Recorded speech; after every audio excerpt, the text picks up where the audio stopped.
tá lá na história, Hitler teve apoio dos pastores luteranos e da Igreja Católica para matar judeu. Então veja, ele era aclamado por pastores. Tem vídeos dele com pastores luteranos. E a teologia de Hitler foi teologia de Lutero, que Lutero pregava que os judeus deveriam ser castigados por ter crucificado Jesus. Hitler se inspirou em Lutero, né? Um escrito de Lutero. E aí imagina, na mente de Lutero para nós é um herói, é a reforma protestante, tal. Mas vê, existia um princípio que foi pego por Hitler para implementar uma guerra contra os judeus. É pesado falar isso aqui, muito pesado. Rapaz, será que eu falo? É muito pesado falar isso aqui, mas pegando esse contexto, você falou aí, há uma parcela de culpa, então, em Lutero pelo Holocausto. Entre aspas, a teologia dele fez com que Hitler tomasse a decisão de que os judeus deviam ser castigados. Como que se eles fossem uma praga, né?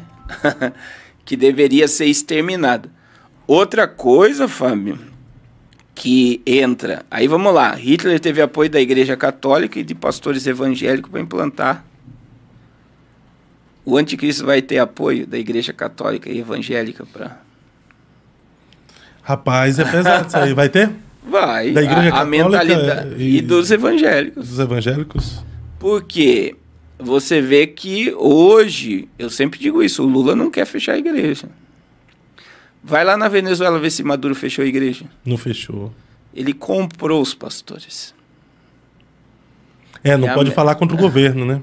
Então, o que ele fez na última eleição lá? Foi lá e ofereceu tinta, ofereceu cadeira, ofereceu som para todas as igrejas. Quer dizer, e os pastores pegaram.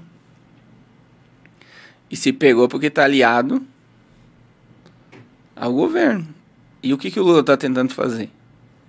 Ele está tentando se alinhar com a igreja, né?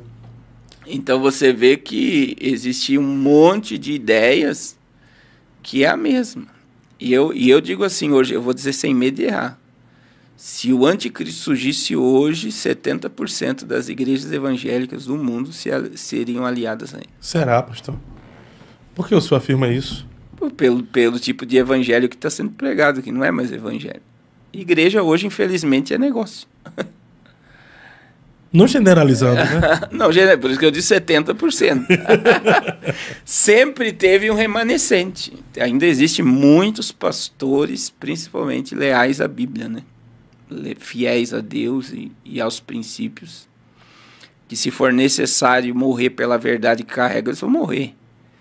Mas a maioria, a hora que chega a pressão, não suporta e se adequa ao sistema.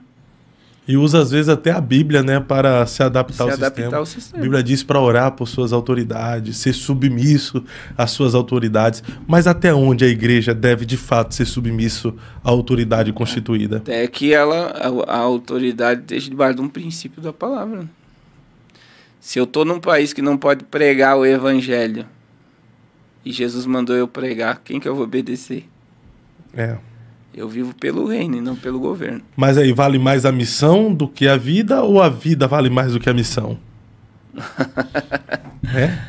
A missão, a gente morre pelo nosso propósito, né? Essa é o grande... Quando a gente estuda sobre a igreja primitiva, os cristãos tinham prazer de sofrer e prazer de morrer por amor a Cristo.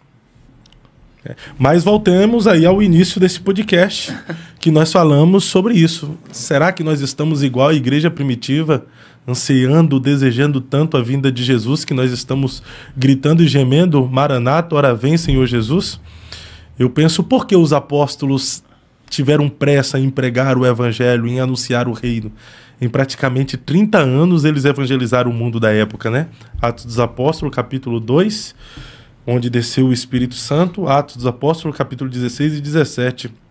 Quando encontraram Jason, na busca dos apóstolos, encontraram só um novo convertido, Jason, né?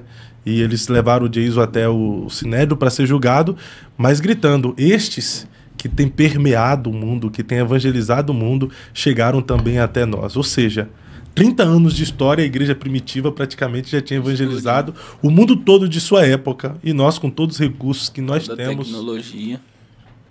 E assim, a gente vê o evangelho hoje, né? Por isso que eu digo, existe uma igreja que não depende de nada para continuar existindo. Né? E pastores que propagam isso, vê os seus templos encher. Pastores que não têm medo de perder o trono, que está ali para servir, e eu acredito que quanto mais ele serve, mais ele vê o reino de Deus se manifestar. Ainda tem muito homem de Deus. Mas a gente vê hoje o poder centralizador dos pastores. Né? Eles centralizam o poder. Eles não os distribuem, né? Eles não fazem com que o povo se torne discípulo, mas fazem que o povo seja adepto a uma religião. Infelizmente. Então, porque o discipulado leva tempo. Você formar discípulo, né? Você formar liderança, você formar homens de valor leva tempo. E a gente vê que hoje é melhor ter uma multidão. A igreja estava lotada. Mas do quê? De gente preciosa e tal, mas discípulo pouco. Estamos deixando de viver o reino para viver impérios, né? Impérios. E aí, quando se mexe nesses impérios, a gente está vendo em vários lugares do Brasil aí que o povo quer se levantar contra o império passa por cima do povo igual porque o império está ligado ao sistema, o império está ligado à política, o império está ligado ao juízo, o império está ligado a advogados, o império tem o que o povo não tem. E aí você vê que tem muitos líderes que não abrem mão do trono, só sai morto. Então voltemos ao Apocalipse. Tudo isso, pastor, inteligência artificial, essa questão geopolítica mundial, os homens criando o império para si mesmo, a fim de obter, conquistar, alcançar, granjear aqui na Terra, sendo amantes de si mesmo, né? Sendo avarentos, presunçosos, orgulhosos, leva-nos a dizer que estamos vivendo a realidade do Apocalipse já nessa geração.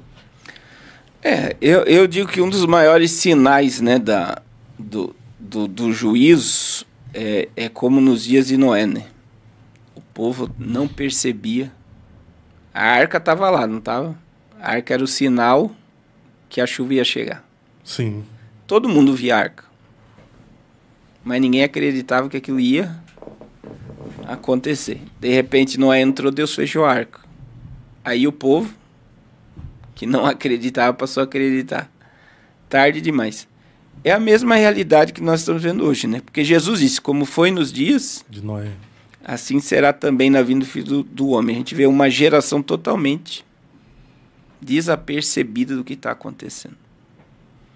E não querem, o problema não é estar desapercebido.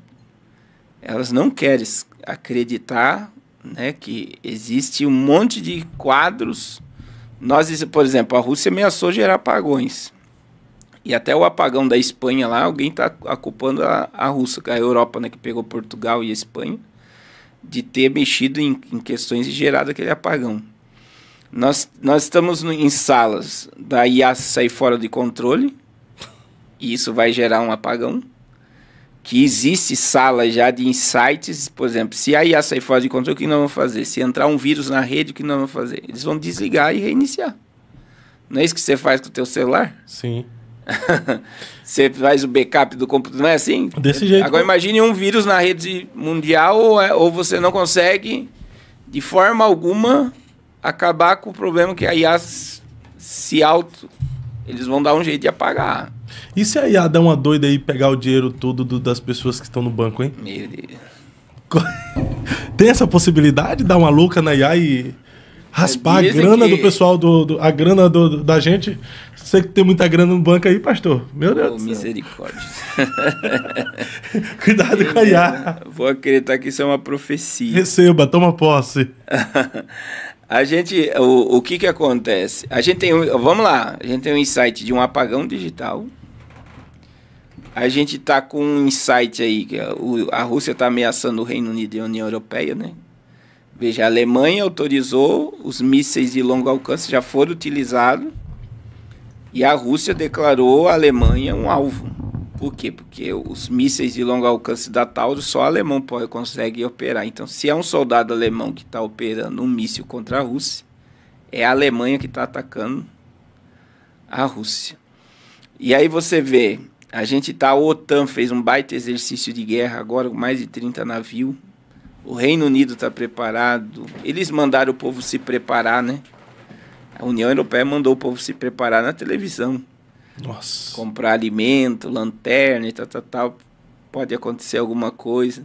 Então, veja, a gente está com um monte de... A América foi ameaçada a ter um ataque como a Ucrânia fez na Rússia agora também. Então, veja, tem um monte de coisa prestes a acontecer. De forma simultânea, né? Simultânea. Aí eu pergunto para você, você conversa com um monte de gente todo dia que você recebe. As pessoas conversam sobre esse assunto. Seja sincero. Não, pastor, infelizmente não. Ninguém sabe nada. Olha a realidade que eu estou falando. A gente pega o teu ciclo de amigos agora, né? A gente está com quase 700 pessoas aqui. Pega 700 pessoas, vamos colocar cada pessoa falando com 5 pessoas. Se elas sabem o que está acontecendo, colapso econômico americano, né? A questão da inteligência artificial se tornar um modelo econômico do mundo. Regulamentação das mídias sociais no mundo. Vamos pegar a coisa mais simples. Pega 5 pessoas e fala, você sabia que o Supremo tá votando para regulamentar as redes sociais? Das 5, se uma te responder que sabe, você tem que levantar um troféu. As pessoas estão no mundo de Narnia. As pessoas querem saber de fofoca, de celebridade. Sim. Agora pergunta se eles estão sabendo do divórcio. Do divórcio do Posé, que saiu como herói da... do MC Pose lá, não é verdade? Que saiu igual o herói da cadeia. Olha o nível do Brasil. Olha a multidão de gente, né?